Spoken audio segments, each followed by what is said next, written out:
everyone.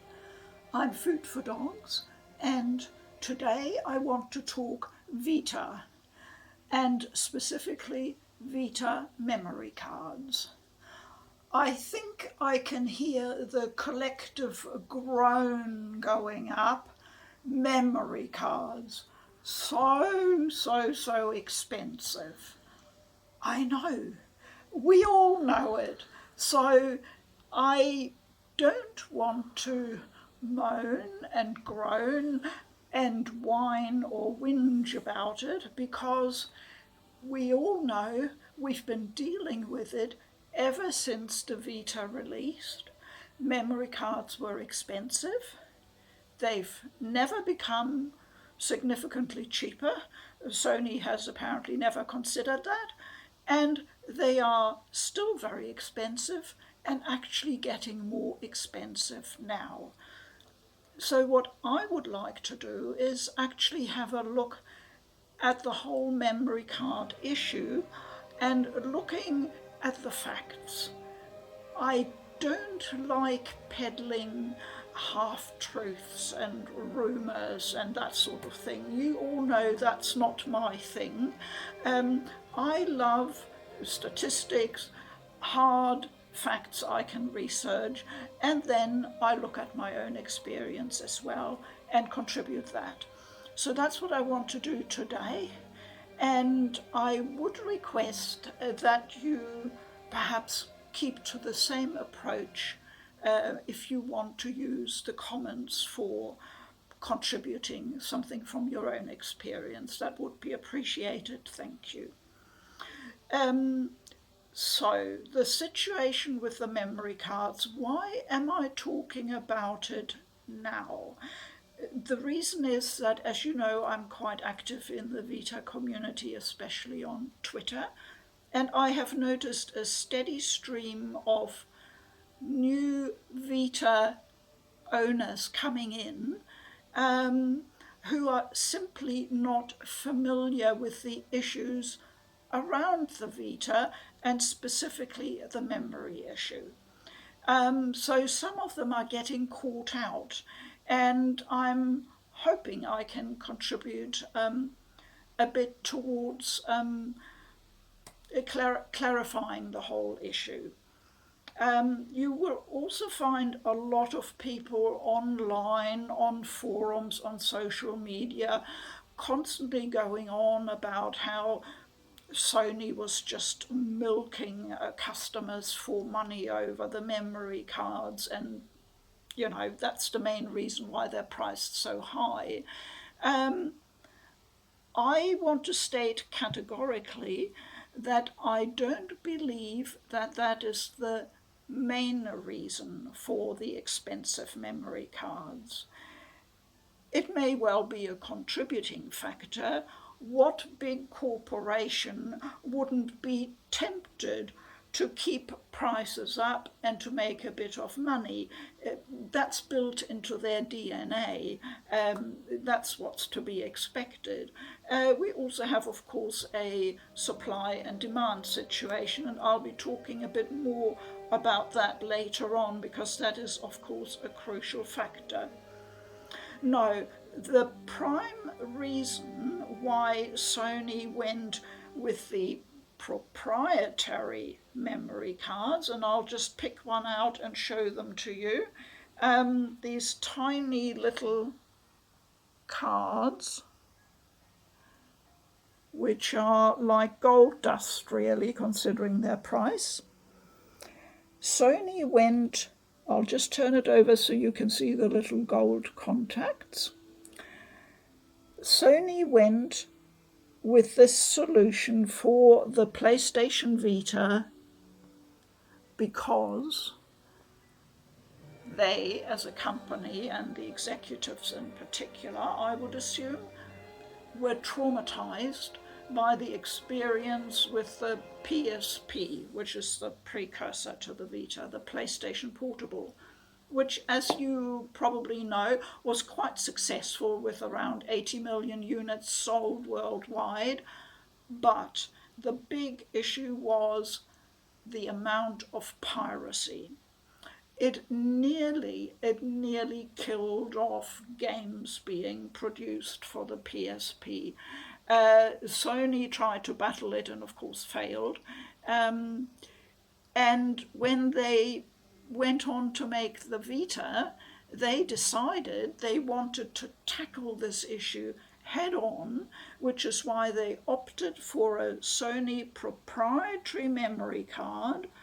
And if you know anything about computer architecture or anything else, you will know that producing an in-house solution for a very, very knotty problem like piracy to go into the software for these little cards would not have been cheap. I don't believe that's a cheap solution. So that would have contributed quite a bit to the initial cost of making these cards. The other reason why the cards probably never went down in price is that Sony simply can't have sold that many of them. The Vita, as we all know, was not a big success. About 16 million units sold worldwide over 8 years. And how many people actually used these memory cards? I think very few people did because of the price. They probably stuck with the small initial card that either came with their Vita or that they purchased to be able to use their Vita, but they probably never considered buying one of the bigger, more expensive ones. So I don't think Sony produced large mountains of these cards, and as we all know, with this type of product, it's the numbers and in the sales that really contribute to the profit. So I don't think they will have made huge amounts of money off the memory cards, considering the production overall. So that probably explains why there was never any change in the pricing. So let's have a look at what the prices are like at the moment. I used Amazon as my baseline because that seemed to be the easiest, and comparing it with prices elsewhere, Amazon was sort of pretty much sort of in the middle where I roughly expect prices to be. So for a 16 gigabyte card, you currently would have to pay $55 US. For a 32 gigabyte card, you currently pay $87 US on Amazon. And for a 64 gigabyte, that is the biggest card size you can get, you pay 133, roundabout. You can get the cards at other retailers as well, as you probably know. PlayAsia is a bit more expensive for the 64 gigabyte card, but slightly cheaper with $79 US for the 32 gigabytes. I checked eBay quickly, and really for a brand new, genuine Sony memory card, you will pay similar prices. I won't go into issues around sourcing them from China because I have no experience with that. I've never done it. I've always stuck to the guaranteed genuine Sony Vita cards. So how did it all start? I want to go through the whole history a bit now with you, and I can only work from my own experience, so I'll tell you what happened in my case. Please take into account that I'm not in the United States, so I'm in New Zealand, where things are slightly different, but not really hugely different. So I bought my very first Vita, obviously the 1000 model, the OLED Vita, in 2013. And I'll show that's this Vita here. That's my original one. Open up the box and show you the purchase. I always keep my receipts taped inside the box so I can refer back to them.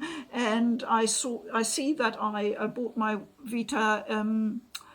It was during a public holiday where in New Zealand we tend to have big sales, and there was one on at one of the electronics retailers, and I took advantage of that. So with the discount, I paid 300 New Zealand dollars, which is roughly, let me check, I did translate that. If you divide by half, you always get the UK pound equivalent, so it would be around £150, and 300 New Zealand dollars would be roughly, would have been 225 US dollars about. It came with a free game, which I was allowed to pick, and I picked the All-Star Battle Royale. But it did not come with a memory card. And that was, of course, the big issue. I was aware of that at the time. I'd done my homework. And I realized I needed one, and they were trying to sell me one, but I knew that the retailer next door, the other electronics retailer, had them cheaper. So I went and bought a 16 gigabyte memory card for what was then 60 New Zealand dollars. So that would be roughly 40 US dollars for a 16 gigabyte card. So as you can see, quite expensive at the time, but still cheaper than the current Amazon price of $55. So that's how I started out with my Vita. And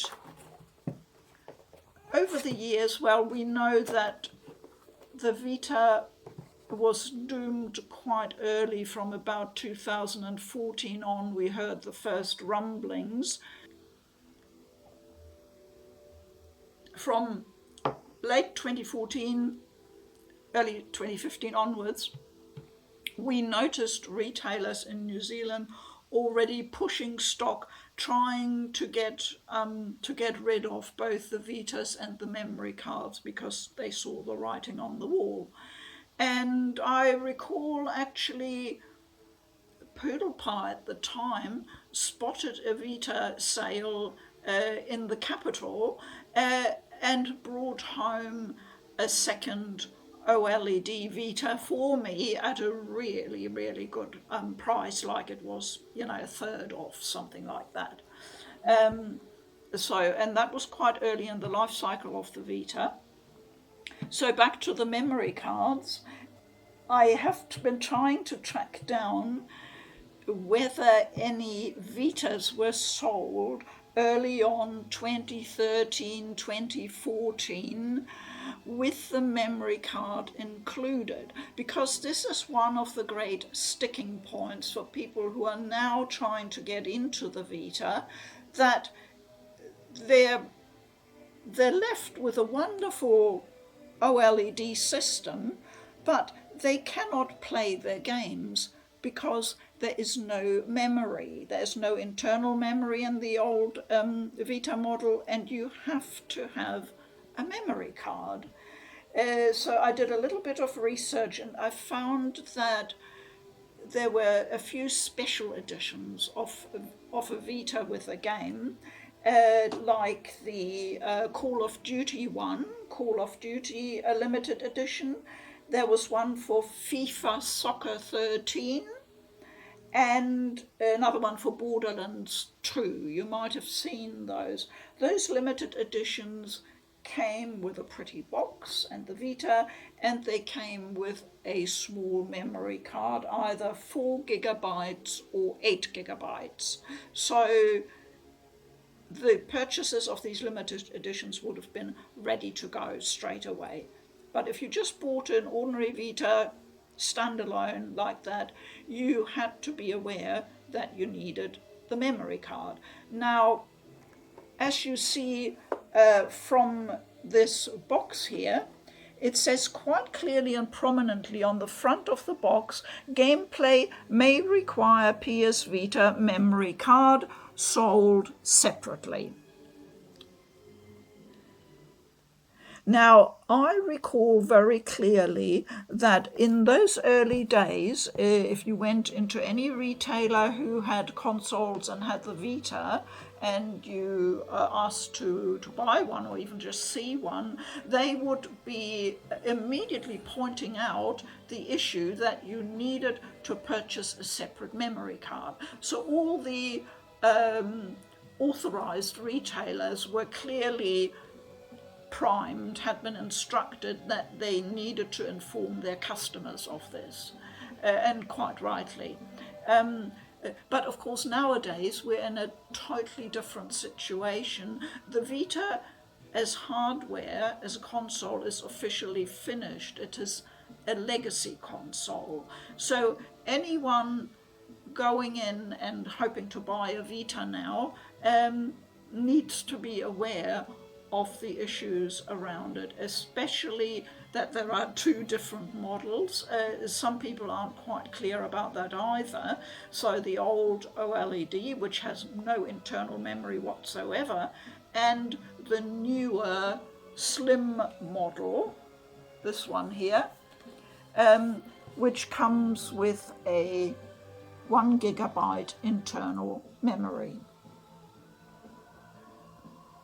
That allows you to get going straight away. You can go home, put in your game cartridge, and you can play, because there's enough memory there for what is needed to set up the Vita and to have a save file for the game you're playing.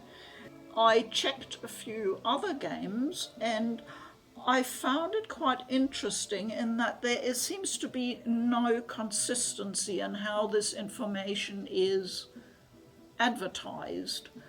For example, Touch My Katamari was in fact a launch game for the Vita, but I don't see any clear information on the front here about a memory card being required, whereas on this game, the Battle Royale one, it is quite clearly indicated. And this came out a bit later, at the end of 2013. So it may well be on the very small print on the back, but I don't know many people who read the tiny print there. So that's obviously an oversight. I noticed that a game produced in Asia, Region 3, has a very clear and simple message on the front there about a memory card being required. But another popular game from the Nonary series, you would have to read the information on the back in the tiny print here, where it says memory required. That's easily lost. I think that's a bit of an issue. So we've gone through the early stage of the Vita and the memory card issue. Now I'll move on to around 2015, when, as I mentioned, retailers were trying to push stock and clear stock. And this was a time I found that was really, really good for getting hold of memory cards much cheaper at a discount. So I remember I bought at the time a so-called PS Vita Lego Mega Pack, which was offered for 20 New Zealand dollars, and it just included all the digital codes for the Lego game, so I wasn't too bothered about that. But importantly, it included a 16 gigabyte memory card. Now, for $20, that's £10 or 15 US dollars, that wasn't a bad deal at all. Not surprisingly, the retailer sold out amazingly quickly of that particular offer. I also remember a good friend of mine messaging me and saying, I've just had a tip and I've gone into my electronics retailer here in my city. They are having a special sale of Vita memory cards, and he ended up buying several. They had 32 and 16 gigabytes at heavily reduced prices. So he basically ended up paying $1 per gigabyte. So a 32 gig card would have cost 32 New Zealand dollars at £16 or 24, 25 US dollars. So that was a pretty good deal. I remember there were several instances like that where if you had your eyes peeled, suddenly you'd be able to pick up a memory card for a nice price. I think I must have picked up at least a couple that were nearly 50% reduced. So those were the days, I would say, between 2014 and 2016 when you could pick up quite a few bargains, and I certainly topped up my memory card supplies then.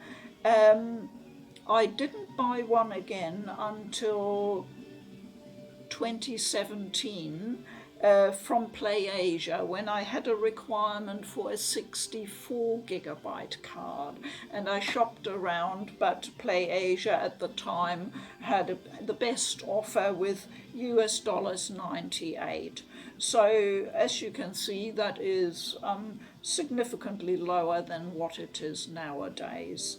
It's still very expensive, but I'm glad I got it because it's well worth it. You can fit an awful lot on those big 64 gig cards.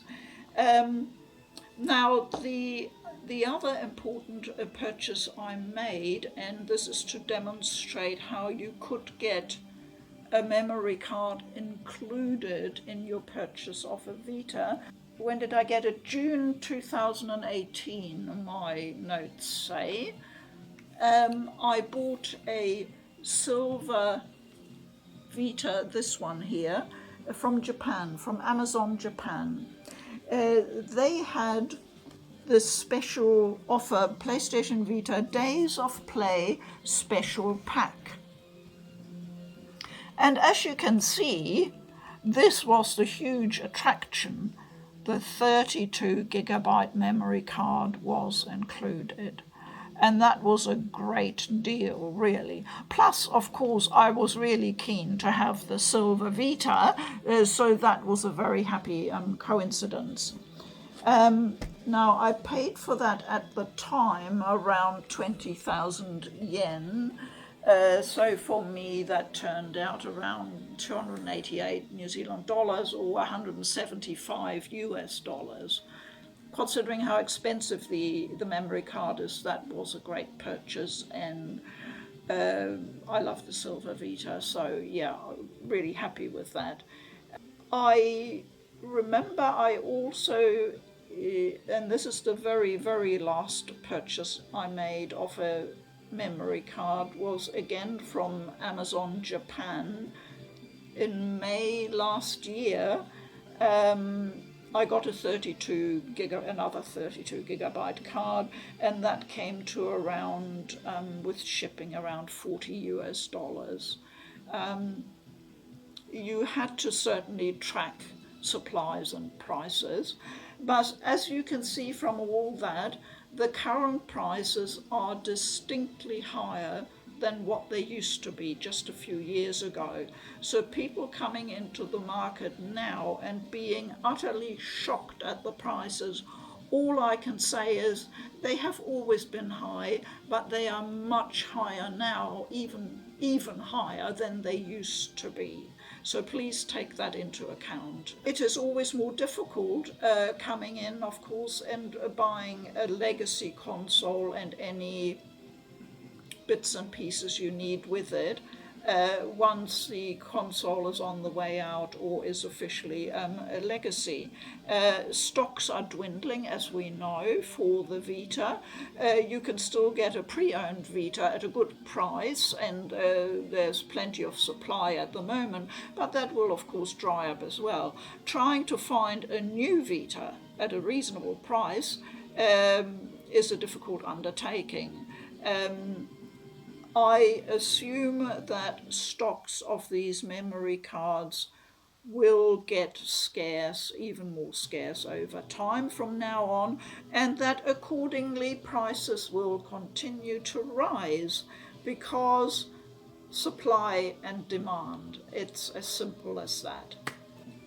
I just wanted to mention that there is a completely different solution, which I don't really want to go into today because I just wanted to talk about the regular, genuine Sony memory cards and the history of the pricing, etc. You can get an attachment. I think if you have a close look,